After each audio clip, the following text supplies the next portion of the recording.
You guys, Aaron here, and today I'm going to show you guys how I played Fortnite on my iPad.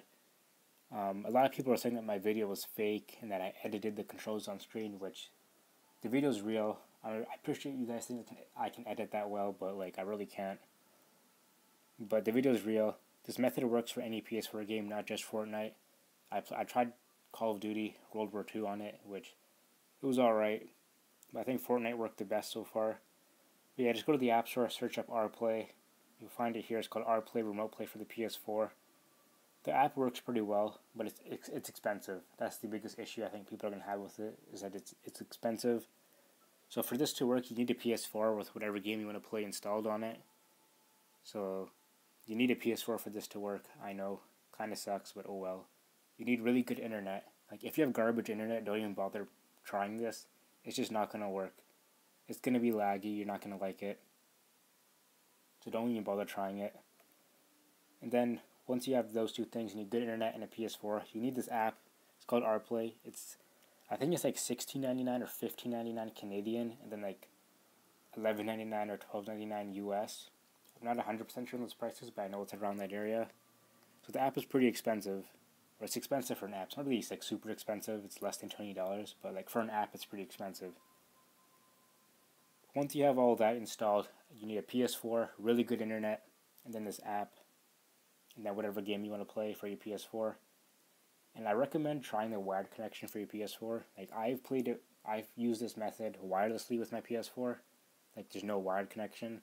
And, like, it works pretty well, but you do get lag spikes every once in a while. And I have really good internet too, so if you really want to do it wirelessly and you have good internet, then you don't need the wired connection. But I feel like if I used a wired connection, it would work flawlessly. I haven't tried it yet. I've only done wirelessly for my PS4.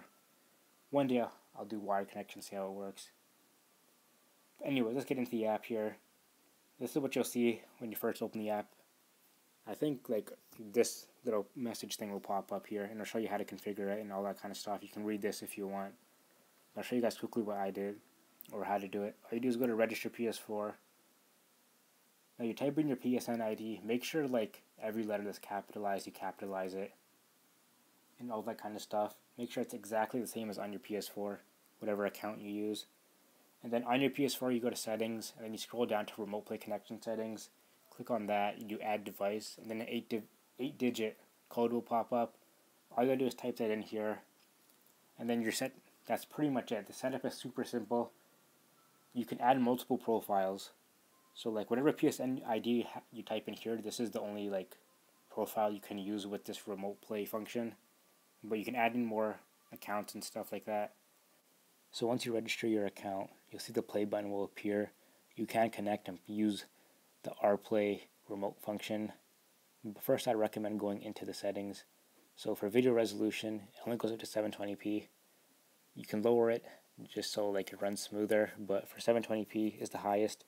If you have the PS4 Pro, it goes up to 1080p. And then for controller settings, you can customize the on-screen controls. You can add in your own controller. So if you have one of those iPhone-only controllers that only work with iPhone and Android devices, you can use that.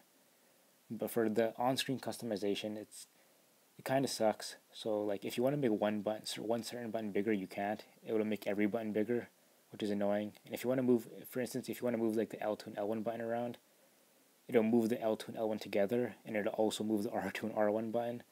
So you can't move buttons individually, and you can't make each button bigger individually, which sucks. So hopefully they change that in future updates, and hopefully they add the R3 and L3 buttons too, because that's really needed.